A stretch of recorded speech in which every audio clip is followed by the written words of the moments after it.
Hello everyone, एक बार फिर से आप सभी का हमारे चैनल डाउट एक्सपर्ट पर बहुत बहुत स्वागत है। आज की क्लास में हम आपके लिए लेकर आए हैं बुद्धि निर्माण एवं बहुयामी बुद्धि। आज का टॉपिक हमारा ये है। देखिए, ये चाइल्ड डेवलपमेंट एंड पेडागोगी की जो 30 मार्क्स का सेक्शन आता है, 30 मार्क्स के क्वेश्चन आते हैं, यूपी टेट हो उसमें या सी टेट, आपके सी टेट में भी क्वेश्चंस आते हैं। उन सभी में ये टॉपिक बहुत बहुत ज्यादा इंपॉर्टेंट है। इसमें हम बुद्धि लब्धि, बुद्धि के प्रकार, विशेष आवश्यकता वाले बच्चे और जो कुछ सिद्धांत बार बार रिपीटेडली पूछे जाते हैं, ये किसने दिए हैं, ये सब हम इसमें कवर करेंगे। एक बहुत इंपॉर्टेंट चीज आईक्यू, आईक्यू भी हम इसमें कवर करेंगे, क्योंकि देखिए आईक्यू जो है, आईक्यू से एक ना एक क्वेश्चन जरूर ही आता है।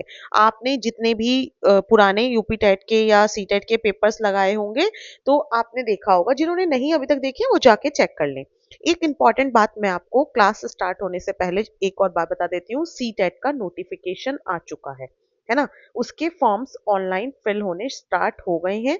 अगर आपको ऑनलाइन फिल करने में कोई भी कंफ्यूजन हो रहा है या कुछ भी परेशानी आ रही है तो आप हमारे जो टेलीग्राम चैनल है या फिर व्हाट्सएप चैनल है या कमेंट सेक्शन में आप लिख के पूछ सकते हैं कि ये चीज हमें नहीं समझ में आ रही है, हम कैसे फिल करें। क्योंकि देखिए कई बार आप जल्दबाजी में फॉर्म फिल कर देते हैं और मिस्टेक हो जाती है, तो उस चीज का बहुत ज्यादा ध्यान रखें। 8 फैब को आपका एग्जाम की अभी जो डेट आई है सी टेट की, वो 8 आई है। यानी कि आपके पास दिसंबर, जैन और आप 2 मंथ्स आपके पास पूरे पूरे हैं। तो अपनी तैयारी को बहुत अच्छे से स्टार्ट कर दीजिए। मैं एक इंपॉर्टेंट बात अपने उन साथियों के से कहना चाहूंगी जो ऑलरेडी जॉब में हैं, ऑलरेडी टीचर्स हैं और वो अब टेट या सी टेट की तैयारी कर रहे हैं। तो उनके लिए मैं एक बात कहना चाहूंगी। देखिए, आप भले से यूपी टेट देना आपके लिए है, क्योंकि यूपी टेट स्टेट टेट है ना। लेकिन अभी तक यूपी टेट की डेट नहीं आई है, यूपी टेट की डेट नहीं आई है। तो आप सबसे मैं कहूंगी कि आप भी सी टेट का एग्जाम जरूर फिल करिए। सीटेट का एग्जाम फिल करिए, क्योंकि उससे आपको थोड़ा सा अपनी प्रिपरेशन का आइडिया लगेगा कि आप कैसा प्रिपेयर कर रहे हैं। अगर मैं फॉर्मेट की बात करूं, हो सकता है आज की क्लास थोड़ी लैदी हो जाए, बट ये इंपॉर्टेंट है आपको बताना, तो मैं बता देती हूँ कि अगर अगर हम देखें कि सीटेट का जो पैटर्न होता है ना, वो थोड़ा ऐसा नहीं होता कि डायरेक्ट क्वेश्चन हो। उसमें बच्चे की थ्योरेटिकल स्टडी की जाती है। जो क्वेश्चंस होते हैं वो उनकी स्टडी के ऊपर है कि बच्चा कैसे परफॉर्म कर रहा है या क्या कर रहा है, उस तरह से है। थोड़े से लैंदी होते हैं सीटेट में क्वेश्चन। लैंदी से मतलब है पढ़ने में लंबे होते हैं, लेकिन करने जब आप ऑप्शन फिल्टर करते हैं तो वो इजी होता है। एक तरह से देखा जाए तो रट्टाफिकेशन पर नहीं है, आपने जो याद किया है उस पर बेस्ड नहीं होता है सीटेट। सीटेट बेस्ड होता है समझ पर, अंडरस्टैंडिंग पर। आपने किसी भी टॉपिक को कितना समझा है, कितने अच्छे से समझा है, आपकी अंडरस्टैंडिंग उस टॉपिक को लेके कैसी रही है, ये सीटेट चेक करता है।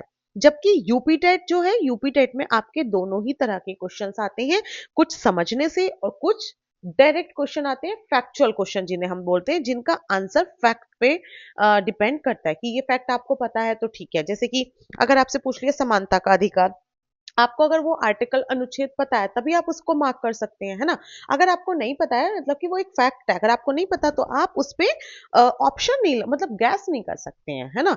इस तरह से ये पेपर होगा। तो मेरे अकॉर्डिंग, बाकी आपकी समझ है, जैसा आप सभी को सही लगे। देखो, सबकी अपनी पर्सनल अलग अलग व्यूज होते हैं, अलग अलग थॉट्स होते हैं, तो जैसा आपको सही लगे। बट मैं यही कहना चाहूंगी कि आपको सीटेट का एग्जाम भी फिल करना चाहिए। स्पेशली मैं उन साथियों के लिए बता रही हूँ जो हमारे ऑलरेडी जॉब्स में है, उनके लिए, जो टेट की तैयारी कर रहे हैं वो सब। बाकी जो एनवीएस, केवीएस, इन सब की तैयारी कर रहे हैं वो भी भाई सीटेट जरूर फिल करिए, क्योंकि केंद्रीय विद्यालय में सीटेट कंपलसरी है। जिन लोगों का सीटेट क्वालिफाई होता है वही केवीएस के लिए अप्लाई कर सकते हैं। और केवी के फॉर्म आए हुए हैं, जिनकी एज 35 ईयर्स से कम है वो भी केवी के फॉर्म को फिल कर दें। क्योंकि ये हमारी सेंट्रल गवर्नमेंट की जॉब होती है, ऑल ओवर इंडिया आपको पोस्टिंग मिलती है। फिर से मैं कहूंगी, कोई भी डाउट है, परेशानी है, आप लिख के हमें पूछिए, बट गलत फॉर्म नहीं फिल करना है, ठीक है। अब हम आते हैं टॉपिक पे वापस। आपकी 10 मिनट ले ली, शायद 5-10 मिनट। चलिए वापस आते हैं। देखो ये जो बुद्धि निर्माण और बहुआयामी बुद्धि है, ये आपके केंद्रीय विद्यालय हो, नवोदय विद्यालय हो, डी ट्रिपल एस बी हो, सी टेट हो, यूपी टेट हो, भाई सभी के लिए बहुत इंपॉर्टेंट है। क्लास को बहुत ध्यान से समझना है और लास्ट तक समझना है। सबसे पहले जब हम बुद्धि के बारे में बात कर रहे हैं कि बुद्धि निर्माण या बहुआयामी बुद्धि क्या होता है, तो सबसे पहले आप मुझे बताइए कि बुद्धि ही क्या है ना। अगर आपको पता होगा कि बुद्धि क्या है तो फिर आप सब समझ सकते हैं। देखो, अब मैं जो भी बात करूंगी वो मनोवैज्ञानिकों के हिसाब से करेंगे, ये मेरी कोई बनाई हुई बात नहीं होगी। हम सब मनोविज्ञान, ये जो पूरा चाइल्ड साइकोलॉजी है, चाइल्ड पेडागोगी, ये सब मनोवैज्ञानिक ने जो बताया है हम वो पढ़ेंगे। जो बुद्धि है, बुद्धि, जो भी कोई मनुष्य है वो क्या है, वो बौद्धिक प्राणी होता है। हर मनुष्य बौद्धिक प्राणी है। कोई भी मनुष्य होता है उसके पास कुछ ना कुछ बुद्धि होती है जिसके अनुसार वो कार्य करता है, अपनी सोच समझ रखता है। यानी कि हर मनुष्य क्या है, बौद्धिक प्राणी है। उसमें कोई ना कोई बुद्धि पाई जाती है। किसी की बुद्धि बहुत विशेष होती है और किसी की थोड़ी नॉर्मल होती है। कोई बहुत जल्दी बात को समझता है, कोई देर में समझता है, लेकिन बुद्धि सबके पास ही होती है। तो जो एक मनोवैज्ञानिक हुए वेवेस्टर, क्या नाम है उनका, कुछ नाम इंपॉर्टेंट है, उनके कथन पूछे जाते हैं इसलिए मैं लिख रही हूं वेवेस्टर। इन्होंने कहा, इनके अनुसार, ठीक है, वेवेस्टर के अनुसार, जब भी मैं कहीं किसी मनोवैज्ञानिक का नाम लिखूंगी तो आप समझ जाइए इनके अनुसार बुद्धि ज्ञान ग्रहण करने की व उसको व्यवहार में लाने की योग्यता है। इन्होंने क्या कहा कि बुद्धि जो है ज्ञान ग्रहण करने की, ग्रहण करने की व व्यवहार में लाने की योग्यता है। व्यवहार में लाने की योग्यता, क्योंकि देखिए अगर आपने बुद्धि को ग्रहण, ज्ञान को ग्रहण कर लिया है ना, और उसे व्यवहार में नहीं लेके आए, तो वो उस तरह का ज्ञान बिल्कुल बेकार है। क्या है, बिल्कुल बेकार है। जब तक आपका ज्ञान आपके व्यवहार में नहीं आता है तब तक वो ज्ञान हमारे काम का नहीं है। तो प्रश्न यहाँ पे ऐसे बनता है, निम्न में से किस मनोवैज्ञानिक के अनुसार बुद्धि ज्ञान ग्रहण करने की व व्यवहार में लाने की योग्यता है। ऑप्शन होगा थॉरनडाइक, वेबस्टर, बर्ड या फिर स्पीयरमैन। तो आपको कौन सा करेक्ट करना है, वेबस्टर। ठीक, यहां से आप समझ गए कि क्या है, बुद्धि ज्ञान ग्रहण करने व उसको व्यवहार में लाने की योग्यता है। और बुद्धि की जो सर्वप्रथम वैज्ञानिक रूप में एक स्पीयरमैन है, स्पीयरमैन ने अपनी एक बुक लिखी है, इंपॉर्टेंट बुक है, ये भी क्वेश्चन में पूछी जाती है, the nature of intelligence and principle of cognition. इसमें इन्होंने सबसे पहले बुद्धि के वैज्ञानिक रूप का वर्णन किया था। जो वैज्ञानिक रूप होता है बुद्धि का, उसका वर्णन किया था। मैं यहां लिख देती हूँ, स्पीयरमैन है राइटर, और इनकी जो एक बुक है उस बुक का क्या नाम है, बुक का नाम है, कई बार बुक का नाम भी पूछ लेते हैं इसलिए पता होना चाहिए, the nature of intelligence, the nature of intelligence and principle of cognition. ठीक है, ये ये इन्होंने अपनी इस बुक में बताया था कि बुद्धि का वैज्ञानिक रूप जो होता है उसके बारे में डिस्कस किया था। अगर अब हम बात करें बुद्धि, बुद्धि हमें समझ में आ गई है क्या है, लेकिन अलग अलग मनोवैज्ञानिकों ने बुद्धि को अलग अलग तरह से डिफाइन किया है। कुछ मनोवैज्ञानिकों ने कहा है कि बुद्धि जो है सीखने की क्षमता है, कुछ ने कहा है कि बुद्धि अमूर्त चिंतन करने की क्षमता है, कुछ ने कहा है बुद्धि समायोजन करने की योग्यता है, और कुछ ने कहा है कि बुद्धि समस्या का समाधान करने की योग्यता है। देखो देखा जाए तो सब कुछ ही है, सीखने की क्षमता भी बुद्धि है, अमूर्त चिंतन करने की क्षमता भी बुद्धि है, समस्याओं का समाधान करने की क्षमता भी बुद्धि है। और अगर हम देखें समायोजन, कहीं भी जाके अगर आप किसी चीज में एडजस्ट कर ले रहे हैं खुद को तो वो भी आपकी बुद्धि और समझ ही है। तो ये सारे बुद्धि के अर्थ हैं और परिभाषा है। फिर फाइनली जब सबने अलग अलग थॉट्स दिए तो एक बात सामने रखी गई कि बुद्धि को उनके लक्षणों के आधार पर, बुद्धि को क्या किया गया, लक्षणों के आधार पर विभक्त किया गया, यानी कि बांटा गया। बुद्धि को लक्षणों के आधार पर, लक्षणों के आधार पर निम्नलिखित कुछ वर्गों में बांटा गया। ठीक है, निम्नलिखित वर्गों में बांटा गया। ये इंपॉर्टेंट है इसलिए मैं आपको ये नोट डाउन करा देती हूँ। वर्गों में बांटा गया। कौन कौन से वर्ग थे जिनमें बांटा गया था? देखो, पहला था समस्या समाधान की योग्यता। जब आपके पास बुद्धि होगी तभी आप किसी भी, आप क्या, हम सभी, तभी हम क्या करेंगे, किसी भी समस्या का समाधान कर सकते हैं, है ना। अगर हमारे पास बुद्धि नहीं है तो हम उस समस्या का समाधान नहीं कर सकते। दूसरा है सीखने की योग्यता। सीखेंगे भी हम तभी जब हमारे पास बुद्धि होगी, तभी हम सीख सकते हैं। तीसरा है अमूर्त चिंतन। अमूर्त चिंतन क्या होता है? जिसमें हम बैठ के शांति से किसी भी चीज को लेके चिंतन करते हैं। जैसे कि आप कोई मैथ्स का क्वेश्चन सॉल्व कर रहे हैं, एकदम से आपको नहीं समझ में आ रहा इसमें कौन सा ट्रिक हमें लगाना है, तो आप बैठ के अमूर्त चिंतन करते हैं। तो वो भी किसकी वजह से? बुद्धि की वजह से। ऐसे ही समायोजन की योग्यता। क्या है? समायोजन की योग्यता। ये भी किसकी वजह से होती है? ये भी बुद्धि का ही एक वर्ग है। फिर है एक समन्वित परिभाषा। समन्वित परिभाषा। तो यहां से आप देखिए, जब बुद्धि को उसके लक्षणों के आधार पर किन किन रूप में बांटा गया? समस्या समाधान की योग्यता, सीखने की योग्यता, अमूर्त चिंतन की योग्यता, समायोजन की योग्यता और समन्वित परिणाम परिभाषा। समन्वित परिभाषा।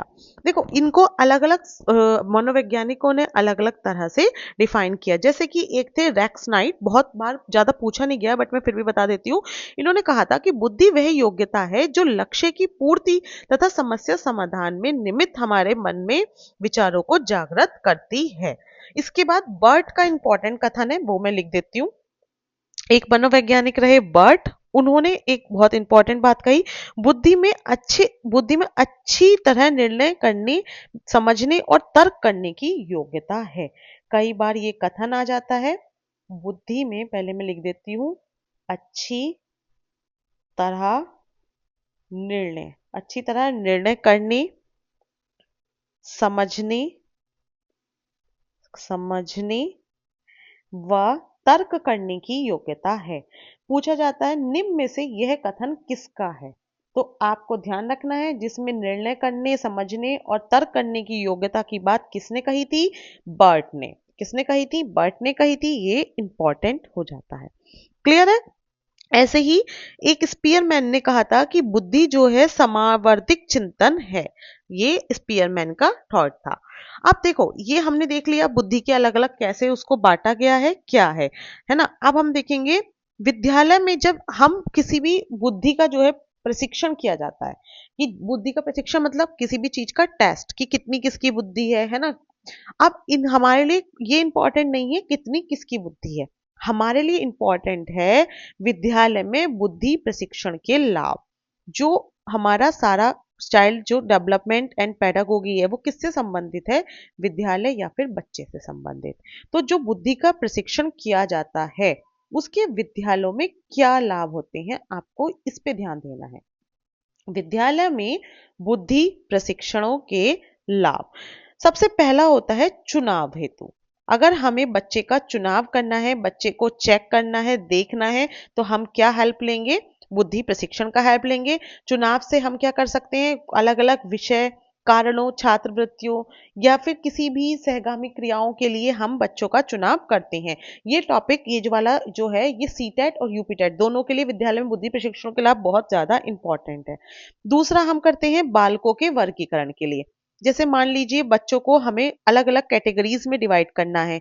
अब जैसे निपुण में भी ग्रेड ए और ग्रेड बी चल रहा है, तो वो किस हिसाब पे, कि जिसका 50% से कम है और 50% से ज्यादा है, उसके हिसाब से। तो ये हम किस तरह कर रहे हैं? उनकी बुद्धि का प्रशिक्षण करके। तो जो बच्चों का वर्गीकरण होता है वो भी बुद्धि प्रशिक्षणों के लाभ में ही आता है।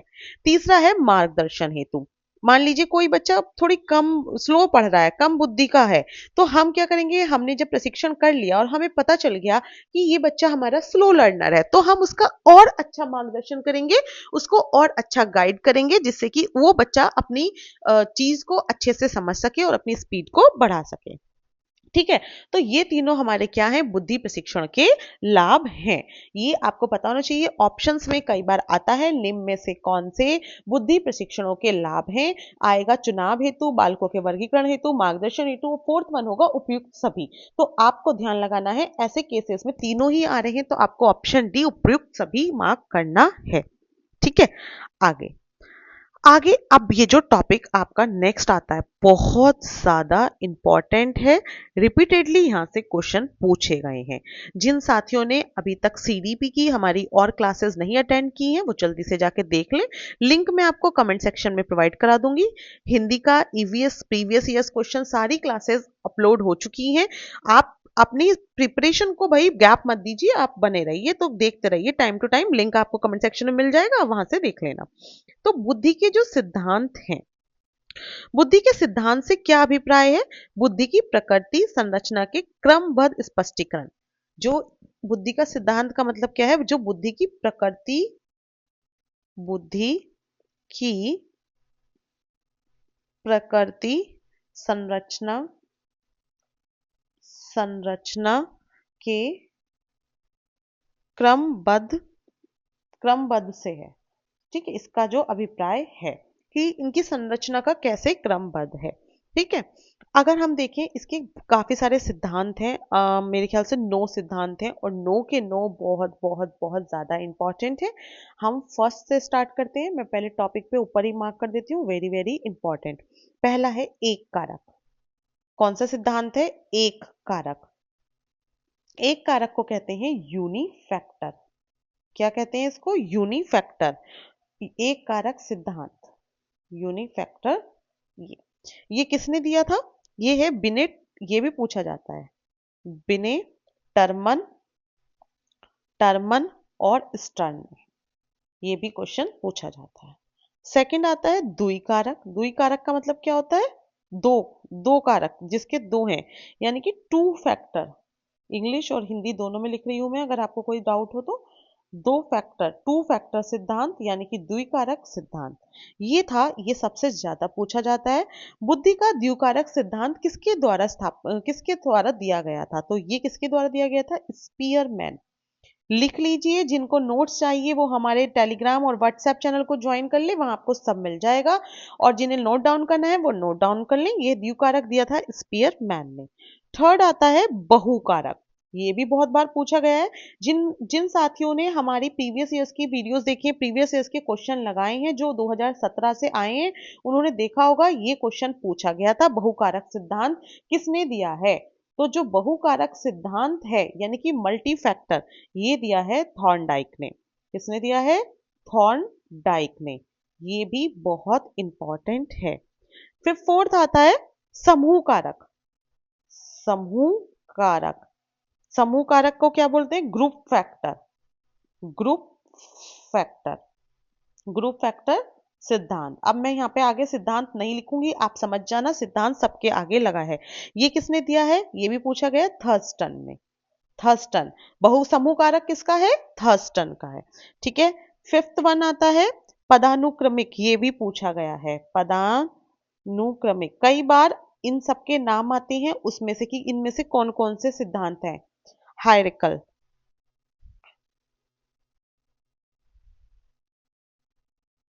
ठीक है, ये दिया है फिलिप बर्नन। फिलिप बर्नन ने, ये किसने दिया है, फिलिप बर्नन ने दिया है। नेक्स्ट आता है सिक्स्थ वन, त्रियामी। त्रियामी सिद्धांत, त्रियामी यानी कि थ्री थ्री डायमेंशनल, क्या है जिसे आप 3D बोलते हैं। ओफो, मैं तो 3D ही थर्ड डायमेंशन लिखने लगी, काट देते हैं। थ्री डायमेंशनल, डायमेंशनल, ये दिया है जेपी गिलफोर्ड ने। ये भी बहुत इंपॉर्टेंट है, बहुत बार पूछा गया है। त्रियामी सिद्धांत किसके द्वारा दिया गया है, जेपी गिलफोर्ड। आप समझ लीजिए आज की क्लास बहुत ज्यादा इंपॉर्टेंट है, बहुत सारे क्वेश्चंस आपके यहाँ से बनेंगे। फिर आता है, आप सोचते हैं ये क्वेश्चन आते कहां से हैं, जब आप डीपली पढ़ते हैं सब मिल जाता है। तरल और ठोस, तरल और ठोस यानी कि फ्लूइड क्रिस्टलाइज, फ्लूइड क्रिस्टलाइज्ड, ये सिद्धांत दिया गया है आर बी कैटल। इसको आप एक तरह से, मैंने जब याद किया था, मैं आपको बताती हूँ, ये एक बार आया था तो फिर मैंने इसको लर्न किया, तो इसको आप ध्यान रखिए कि तरल यानी कि लिक्विड, लिक्विड हम किस में भरते हैं, कैटल में भरते हैं। तो आप ऐसे ध्यान रखिए, तरल ठोस किस में आएगा, कैटल में। कैटल में पानी भरेंगे, पानी तरल है, तो तरल किस में, कैटल में, आरबी कैटल।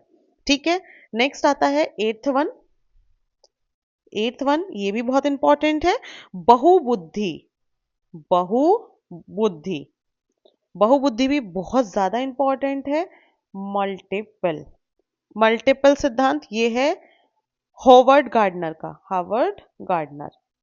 बहुबुद्धि गार्डनर, ऐसे याद रखिए, बहुबुद्धि किसका है, गार्डनर का है। गार्डनर की बहुत तो सारी बुद्धि है, बहुबुद्धि गार्डनर। नाइन्थ लास्ट वन है संज्ञानात्मक विकास। This one is also very very important. संज्ञानात्मक विकास, संज्ञानात्मक यानी कि कॉन्जिक्यूटिव डेवलपमेंट। ठीक है, कॉन्जिनेटिव डेवलपमेंट, ये किसका है, कॉन्जिनेटिव डेवलपमेंट। ये तो आई थिंक सबको पता ही होगा, ये है जीन पियाजे। जीन पियाजे, जीन पियाजे का है, बहुत इंपॉर्टेंट है ये भी, संज्ञानात्मक विकास। टेंथ लास्ट वन आता है त्रितंत्र। त्रितंत्र, त्रितंत्र यानी कि ट्रायरिक, ट्रायरिक, ये है रॉबर्ट स्टर्नबर्ग का, रॉबर्ट स्टैनबर्ग, स्टैनबर्ग, ये रॉबर्ट स्टैनबर्ग का है। ये सारे ही क्या हैं, 10 के 10 सिद्धांत बहुत ज्यादा इंपॉर्टेंट है। और कई बार क्वेश्चंस जो बनते हैं, एक या दो भी पूछ लिए जाते हैं कि समूह कारक सिद्धांत किसका है, बहु कारक सिद्धांत किसका है, त्रियामी किसका है, बहुबुद्धि। कंफ्यूज नहीं होना है, बहुबुद्धि हार्वर्ड गार्डनर का है और बहु कारक थॉरनडाइक का है। डोंट बी कंफ्यूज, कभी बहु बहु देख के आप कंफ्यूज हो जाए। ध्यान रखना है, बहु कारक पूछ रहा है या फिर बहुबुद्धि पूछ रहा है, मल्टी फैक्टर पूछ रहा है या फिर मल्टीपल, ये मैंने पूरा नहीं लिखा, या फिर ये मल्टीपल पूछ रहा है, ये आपको ध्यान रखना है। ठीक है, इस नेक्स्ट टॉपिक हमारा आता है मानसिक आयु। मानसिक आयु, ये बहुत ज्यादा इंपॉर्टेंट क्वेश्चन है, यहां से एक ना एक क्वेश्चन अभी देखना कैसे बनेगा। मानसिक आयु क्या होती है, पहले आप ये समझिए। देखो, मानसिक आयु का सबसे पहले विचार किसके दिमाग में आया था, बिने। मैं इसको रेड मार्क कर देती हूँ, ये विनय जी बहुत इंपॉर्टेंट है, पूछा जाता है। मानसिक आयु के मतलब विचार किसका आया था, सबसे पहले किसने प्रस्तुत किया था, तो किया था विनय ने। उन्होंने अपना एक 1908 में एक मानदंड दिया था, जिन्हें कहते हैं विनय। मैं बड़ा बड़ा लिख रही हूँ, बहुत इंपॉर्टेंट है। जो हमारे नए साथी हैं उन्हें बता रही हूँ, पुरानों को तो जरूर पता होगा कि ये बहुत ज्यादा पूछा जाता है, जो उन्होंने पहले भी टेट दिया है। बिने साइमन मापदंड, बिने साइमन मापदंड, ये बहुत तो ज्यादा इंपॉर्टेंट है, बिने साइमन मापदंड। ठीक, ये क्वेश्चन पूछा जाता है। इसमें इन्होंने बताया था, अपनी मानसिक आयु का सिद्धांत बिने ने दिया था। इन्होंने एक अपना मापदंड निकाला था जिसको नाम दिया गया बिने साइमन मापदंड। उसमें उन्होंने कहा कि मानसिक आयु से जो तात्पर्य है वो किसी भी व्यक्ति की बुद्धि प्रशिक्षण के आधार पर होता है। मानसिक आयु का क्या होता है, किसी भी व्यक्ति के बुद्धि के प्रशिक्षण पे।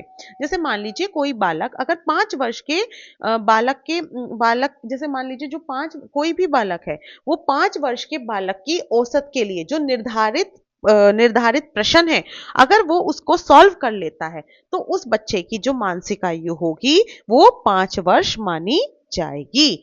और अगर कोई भी बालक है, वो 6 वर्ष के लिए, 6 वर्ष का जो पेपर, 6 वर्ष के बच्चे के लिए जो पेपर बना है, अगर वो उसको हल कर देता है, तो उस बच्चे की जो मानसिक आयु है वो कितनी मानी जाएगी, उस बच्चे की मानसिक आयु 6 वर्ष मानी जाएगी। आप मान के चलिए, यहाँ पे अगर कोई बच्चा 5 साल का है, कितने का है, 5 वर्ष उसकी वास्तविक आयु है, एक्चुअल में वो 5 वर्ष का है ना।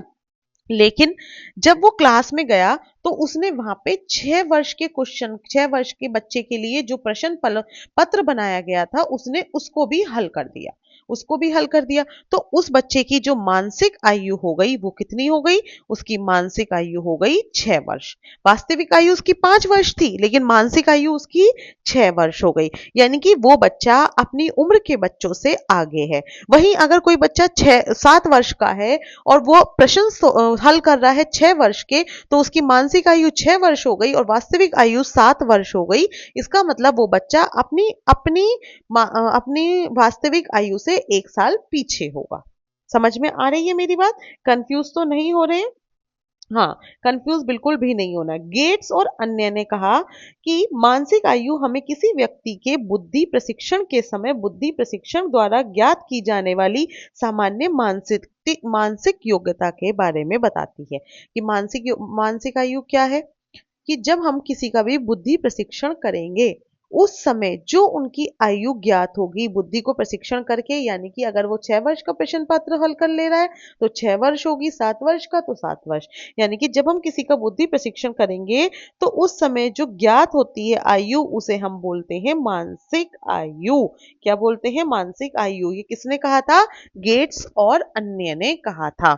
बताइए, मैं यहां लिख दूं अगर, क्योंकि कई बार पूछ लिया जाता है।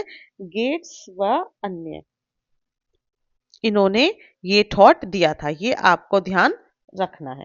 ठीक है, तो यहीं से अब हम समझ गए कि मानसिक आयु क्या होती है। अब हमें देखना है बुद्धि लब्धि। क्या देखना है? बुद्धि लब्धि। इसको तो मैं पूरे को रेड कलर से ही सॉल्व कराऊंगी, क्योंकि ये बहुत ज्यादा इंपॉर्टेंट टॉपिक है। बुद्धि लब्धि ये हमें मानसिक आयु से ही समझ में आएगा। आप मानसिक आयु समझ लेंगे तो, सॉरी, बुद्धि लब्धि आपको समझने में बिल्कुल भी हार्ड नहीं लगेगा। बुद्धि लब्धि क्या होता है? बुद्धि लब्धि से बालक या व्यक्ति की सामान्य योग्यता के विकास की गति मालूम पड़ती है। क्या पता चलता है इससे? सामान्य योग्यता के विकास की गति मालूम चलती है। किससे मालूम चलती है? बुद्धि लब्धि से। अगर आपसे पूछ लिया जाए कि बुद्धि लब्धि से क्या ज्ञात होता है, तो सामान्य योग्यता के विकास की गति, कि कोई भी बच्चा है उसकी योग्यता में कितना विकास हुआ है, इस चीज की गति को हमें बुद्धि लब्धि से पता चलता है ना? अब देखो, इनमें क्या है, क्रोल और ब्रूस के अनुसार बुद्धि लब्धि से यह ज्ञात होता है कि बालक या व्यक्ति की सामान्य योग्यता के विकास की गति कैसी है। ठीक है, जब मानसिक आयु ज्ञात करने का विचार किसका आया था? यहाँ पे देखो, बिने का। किसका आया था? बिने का। अब टर्मन ने क्या किया? उनके विचार को स्वीकार करके प्रशिक्षण किया। क्या किया? प्रशिक्षण किया। और वो इस निष्कर्ष पर पहुंचे कि मानसिक आयु बालक के मानसिक विकास की बुद्धि के बारे में नहीं बता सकती। क्या? जो मानसिक आयु है, इन्होंने तो कह दिया जो बालक के विकास की बुद्धि है, जो मतलब बालक का विकास या बालक की बुद्धि है, वो मानसिक आयु से ज्ञात कर लो, विनय ने कहा। लेकिन साइमन ने बोला कि सिर्फ मानसिक आयु ही बालक के विकास की योग्यता नहीं बता सकती है, उसके लिए हमें बुद्धि लब्धि निकालनी पड़ेगी। क्या निकालनी पड़ेगी? बुद्धि लब्धि। देखो, मैं यहाँ पे ये चीज लिख देती हूं कि आपको याद रहेगा कि मानसिक आयु का जो सिद्धांत था, विचार था, मानसिक आयु का विचार, वो किसने दिया था? बिने ने। किसने दिया था? बिने ने, है ना? बिने ने दिया था। फिर टर्मन ने क्या किया? ये जो टर्मन जी आए, मनोवैज्ञानिक, और बात भी सही लगी मुझे इनकी, इन्होंने इनके विचार को स्वीकार करके प्रशिक्षण किया। क्या किया? इन्होंने प्रशिक्षण किया। इन्होंने बिने की बात को स्वीकार किया कि ठीक है, मानसिक आयु से उसकी उसकी बुद्धि पता लग रही है, ठीक है, मान लिया। लेकिन इन्होंने जब प्रशिक्षण किया तो इन्होंने पता लगाया कि मानसिक मानसिक आयु बालक के, यहां लिख देती हूं, मानसिक आयु बालक के मानसिक बालक के मानसिक विकास विकास की बुद्धि के बारे में नहीं बता सकती, के बारे में नहीं बता सकती कि जो मानसिक आयु है वो, अब कोई बच्चा अगर 7 साल का प्रश्न सॉल्व कर रहा है तो उसकी आयु, उसकी बुद्धि 7 वर्ष की जैसी हो गई, है ना। इन्होंने कहा नहीं भाई, ऐसा नहीं है कि बालक की जो आयु है या मानसिक आयु जो है वो बालक के बुद्धि विकास, मानसिक विकास के बारे में नहीं बता सकती है। उसके लिए हमें बुद्धि लब्धि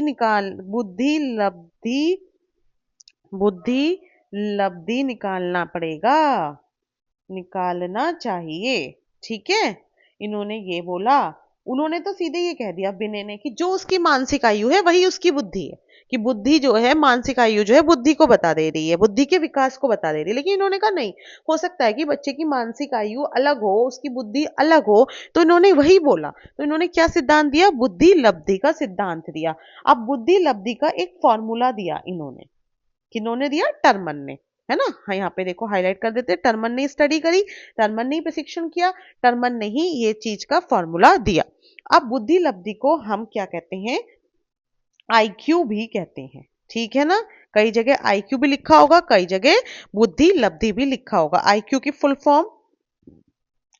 फुल फॉर्म है इंटेलिजेंस क्वेश्चन, इंटेलिजेंट क्वेश्चन।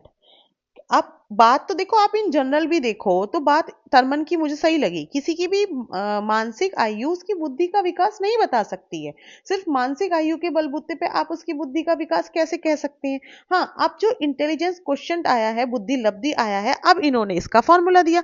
इन्होंने कहा कि आप किसी भी बच्चे की बुद्धि बताने के लिए आप उसका आईक्यू या फिर बुद्धि लब्धि निकालिए। क्या निकालिए? बुद्धि लब्धि निकालिए या आईक्यू निकालिए।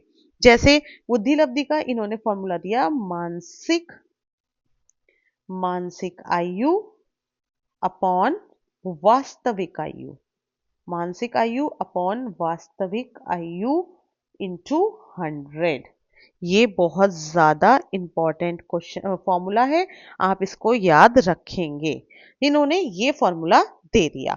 अच्छा, इसका एक शॉर्ट फॉर्म ऐसे लिखी जाती है, I Q is equal to M A upon C A into 100। कई बार आपको ऑप्शन में ये भी दिखेगा, अगर पूछ लिया जाए बुद्धि लब्धि का क्या फॉर्मूला है, तो कई बार ऐसे दिया जाता है। एम ए यहाँ पे क्या है? मेंटल एज, यानी कि मानसिक आयु, मेंटल एज। और सी ए क्या है?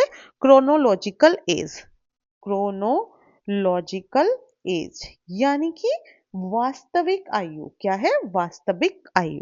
अब जैसे, अब यहाँ पे हम आपको क्वेश्चन कराते हैं, एक एग्जाम्पल से समझाते हैं। मैं यहाँ पे लिखती हूं, यदि बालक की मानसिक आयु, ऐसे ही इसमें क्वेश्चन आएगा यहाँ पे, मानसिक, यदि किसी बालक की मानसिक आयु 20 वर्ष तथा वास्तविक आयु वास्तविक आयु 16 वर्ष, 16 वर्ष है, तो तो उसकी बुद्धि लब्धि, उसकी बुद्धि लब्धि ज्ञात कीजिए, है ना, ज्ञात कीजिए। अब देखिए कैसे करना है। एक दो मात्राएं गलत लग जाती हैं, सही कर देते हैं, कीजिए। ठीक है। अब क्या करना है? बुद्धि लब्धि निकालनी है ना। तो बुद्धि लब्धि का हमारे पास क्या फॉर्मूला है? बुद्धि लब्धि का फॉर्मूला यहाँ पर है। अच्छा, जिन साथियों ने अभी तक चैनल को सब्सक्राइब नहीं किया है वो जल्दी से चैनल को सब्सक्राइब करें, बेल आइकन को प्रेस कर लें, जिससे कि सारी क्लासेस का आपको नोटिफिकेशन मिलता रहे। और देखिए, अगर आपको क्लास अच्छी लग रही है तो प्लीज आप क्लास को लाइक करिए। आपका लाइक ही हमारा सपोर्ट है, हमारा मोटिवेशन है ना। तो क्या फॉर्मूला है? मानसिक आयु अपॉन में वास्तविक आयु, वास्तविक आयु इंटू 100। देखो, ये जैसे क्वेश्चन है, इसके आगे आपको 4 ऑप्शन मिल जाएंगे। Option A 100%, option B 125%, option C 150% और ऑप्शन डी 75%। अब आपको क्या करना है? अपना क्वेश्चन सॉल्व करके फिर ऑप्शन मार्क करना है। तो बुद्धि लब्धि हमें निकालनी है। मानसिक आयु कितनी दे रखी है? 20 वर्ष दे रखी है, और वास्तविक आयु 16 वर्ष, इनटू हमने क्या कर दिया? 100 कर दिया। अब आप इसको देखो, मैं थोड़ा सा फिर भी चलिए आपकी हेल्प के लिए बता देती हूँ। अगर हम इसको 4 से डिवाइड करेंगे तो 4 4 जा 16 और 5 4 जा 20। यहाँ से आप करेंगे ठीक है, अब आप 25 इंटू 5 करेंगे तो 125%। कितनी आ गई है? 125%। ऑप्शन कौन सा हमारा सही हो गया? Option B.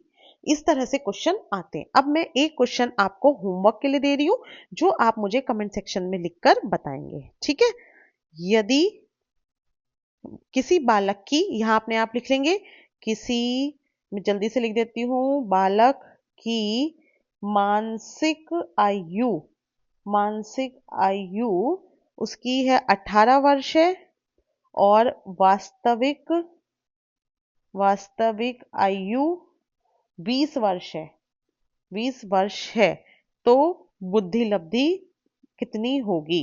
ये आपको कमेंट सेक्शन में लिखकर बताना है। ठीक है, ये आपका क्वेश्चन है, कितनी होगी। ठीक, ये कमेंट सेक्शन में आप मुझे लिखकर बताएंगे बुद्धि लब्धि का, और सभी बच्चे ट्राई, सभी साथी ट्राई करेंगे। इसका आंसर आपको कहाँ देना है? कमेंट सेक्शन में, क्योंकि ये क्वेश्चन आता ही आता है, एक ना एक क्वेश्चन। ठीक है, आई होप सबको बुद्धि लब्धि समझ में आ गई होगी। बुद्धि लब्धि का कॉन्सेप्ट किसने दिया था? टर्मन ने दिया था। और मानसिक आयु का किसने दिया था? बिने ने दिया था। हर चीज हमारे लिए इंपॉर्टेंट है, जो भी आज हम क्लास में पढ़ रहे हैं, आप मान के चलिए हर चीज से, हर टॉपिक से क्वेश्चन आपका आ सकता है। ठीक है, हाँ। अब देखिए, इसी से में एक आगे आपकी बात बढ़ाते हैं। बुद्धि परीक्षाओं को सामान्य रूप से, जैसे ये बुद्धि के लिए परीक्षाएं की गई हैं, तो इनको दो भागों में बांटा गया है।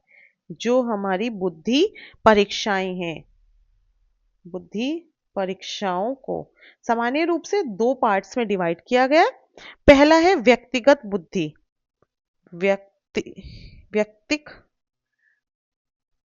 व्यक्तिक बुद्धि प्रशिक्षा, बुद्धि परीक्षा, मैंने प्रशिक्षा बोल दिया, बुद्धि परीक्षा। पहले ये व्यक्तिक बुद्धि परीक्षा, और दूसरी है हमारी, एक सेकेंड रुकिए जरा, सॉरी, दूसरी है हमारी सामूहिक बुद्धि परीक्षा। सामूहिक, देखो नाम से ही आपको समझ में आ रहा है, व्यक्ति वो मतलब कि सिंगल, एक पर्सन की परीक्षा ली जा रही है ना? एक पर्सन की, एक व्यक्ति की ली जाती है। ये क्या ली जाती है? यह परीक्षा एक व्यक्ति की परीक्षा ली जाती है इसमें। ठीक है, और सामूहिक में पूरे समूह की, एक समय में, एक समय में अनेक अनेक व्यक्तियों की, अनेक व्यक्तियों की एक समय में परीक्षा ली जाती है। ठीक है ना, एक समय में जब परीक्षा एक से ज्यादा लोगों की ली जाती है, तो वो हो गया हमारा सामूहिक बुद्धि परीक्षा, और अगर एक की ली जा रही है तो वो हो गया व्यक्तित्व। देखो, जैसे कि आप देखते होंगे, जब इंटरव्यू होता है ना, 1 to 1 होता है ना, इंटरव्यू में वो एक की ही परीक्षा एक बार में लेते हैं, तो वो हमारी हो गई एक व्यक्ति की परीक्षा। और जब एक से ज्यादा की होती है, तो वो हो गई हमारी सामूहिक परीक्षा। अब ये मैंने जस्ट आपको इंपॉर्टेंट चीज ऐसी बताई थी। अब वापस हम एक टॉपिक पे आते हैं, अभी जो हम पढ़ रहे थे, ये तो परीक्षा के लिए दिया, आईक्यू के बारे में हम देख रहे थे, है ना? देखो, जो टर्मन था, टर्मन ने आईक्यू का कॉन्सेप्ट दिया, यानी कि बुद्धि लब्धि का दिया। तो टर्मन ने बुद्धि के जो स्कोरिंग की विधि विकसित की, उसको हमने आईक्यू का, उन्होंने क्या किया, अलग अलग वितरण कर दिया, जिसको हमने स्टैनफोर्ड बिने प्रशिक्षण पर, स्टैनफोर्ड बिने प्रशिक्षण जो हुआ, उस पर एक, मतलब उन्होंने क्या किया, आईक्यू को अलग अलग डिवाइड कर दिया, और बता दिया गया कि जिसका आईक्यू जितना होगा, उसके अनुसार उसका उतना बुद्धि होगी। तो इन्होंने जब किसने किया था ये, वैसे नाम इंपॉर्टेंट नहीं है, लेकिन आप ध्यान रखिए, मैरिल और वैशलर थे। मैरिल और वैशलर ने इनको अलग अलग नाम, अलग अलग वो दिए गई श्रेणियां।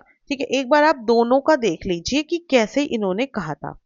ये मैं करती हूं विवरण आईक्यू विवरण वैशलर के अनुसार, वैशलर के अनुसार, किसके अनुसार था? वैशलर के अनुसार।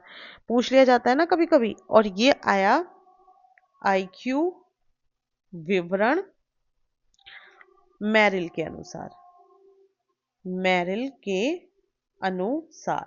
जरा सा आप इस पे भी ध्यान लगा लीजिए बस, क्योंकि कभी कभी पूछ लिया जाता है क्वेश्चन।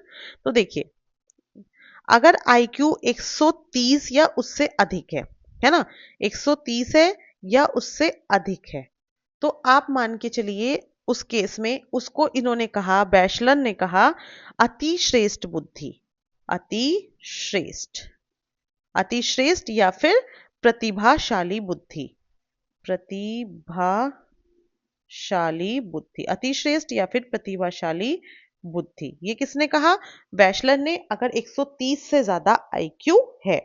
वहीं अगर 120 से 129 है तो उन्होंने कहा श्रेष्ठ बुद्धि। क्या कहा? श्रेष्ठ बुद्धि। फिर 110 से 119 है तो उच्च सामान्य बुद्धि, उच्च सामान्य बुद्धि। फिर कहा 90 से 109 है, इन्होंने स्केलिंग कर दी तो आ गया सामान्य बुद्धि, सामान्य बुद्धि। ठीक। फिर 80 से 89 है तो इन्होंने कह दिया मंद बुद्धि। क्या कहा? मंद बुद्धि। यहीं पे ऐसे ही क्वेश्चन बनता है। 70 से 79 है तो कह दिया क्षीण बुद्धि। कैसा है? क्षीण बुद्धि। और अगर 70 से भी नीचे है, 70 से नीचे है तो इन्होंने क्या कह दिया? निश्चित क्षीण बुद्धि, जिसे जड़ बुद्धि भी कह देते हैं ना, निश्चित क्षीण बुद्धि। ये कहा। किसका था ये? वैशलर का। ठीक। फिर आता है मेरिल। मेरिल ने कहा अगर 140 से अधिक है, 140 से क्या है? अधिक है, तो इन्होंने कहा प्रतिभाशाली या अति श्रेष्ठ। जो इन्होंने 130 पे दी थी वो इन्होंने 140 पे दी, अति श्रेष्ठ या फिर प्रतिभाशाली। जिन साथियों ने अभी तक चैनल को लाइक नहीं किया है वो जल्दी से लाइक कर लें, सब्सक्राइब करें और आपके जो और साथी तैयारी कर रहे हैं उनके साथ भी शेयर करना ना भूलें। ठीक है। फिर 120 से 139, 120 से 139 तक इन्होंने बोला श्रेष्ठ बुद्धि। दोनों ने अलग अलग स्केलिंग की। तो इस तरह से कभी कभी पूछ लिया जाता है, इसलिए मैं एक बार लिखवा दे रही हूँ, आप ऊपर से नजर लगा लेंगे तो थोड़ा सा उस टाइम ऑप्शंस फिल्टर करने में इजी हो जाता है। 110 से 119 उच्च सामान्य, 90 से 109 हो गया सामान्य, सामान्य, और 80 से 89 हो गया मंद, मंद बुद्धि, मंद बुद्धि हो गया है। 70 से 79, 70 से 79 हो गया क्षीण बुद्धि। देखो नीचे का इनका भी सेम है, यहाँ पे इन्होंने भी 70 से 79 क्षीण बुद्धि, 80 से 89 मंद बुद्धि, है ना।